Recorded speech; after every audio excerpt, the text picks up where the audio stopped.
Guys, naghahanap ka ba ng slim bag na portrait ang style niya at hindi siya bulky? Ito guys yung isa sa pwede mong i-consider. Ito pala yung slim bag na gawa ng Vivo. Ayan siya, may tatak dito sa baba. Ang maganda sa slim bag na to guys is napaka-organized niya. Meron siyang 4 na compartment na zipper. Ito sa kanyang first compartment sa harapan. Tingnan nyo guys. Ayan siya. Meron siyang mga organized packet. O, di ba? Kung na pwedeng lagyan dito ng mga cards, mga pen, at marami pang iba. Tapos itong kanyang lalagyan ng susi, guys. Astig din, kasi nahihila yan. O, di ba? Ayan. So, hindi mo na siya kailangang ilapit sa pinto para buksan yung pinto. Tingnan nyo pala, guys, yung kanyang mga zipper dito. Para siyang naka-water resistant. Okay, so, balik tayo. So, dito naman sa kanyang second compartment, ayan, ganito siya sa loob. Meron siyang divider dito, lalagyan ng mga papers. Tapos, meron siyang zipper dito na packet.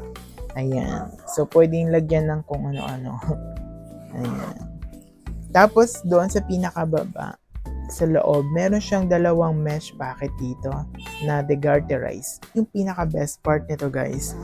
Kasi itong third compartment, especially made siya para sa ating mga gadget. Ayan siya guys, oh. Meron siyang flash fabric. Ayan. O, diba? Sa gilid niya, ayan, itong orange, makapal siya na matigas. Para protection talaga yan sa ating mga gadget. Nandun siya guys sa pinakailalim.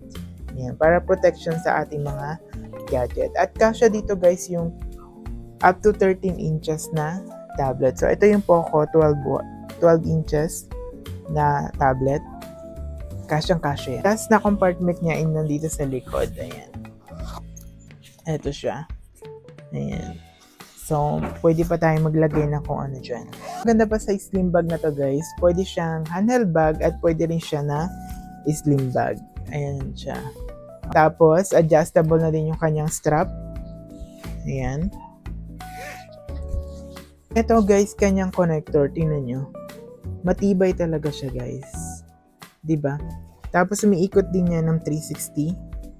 Ayan. Maganda yun para hindi na natin siya kailangan alisin kung sakaling magkamali tayo ng kung pilipit yung pagkakabit ng strap natin. So, iikot na lang natin siya.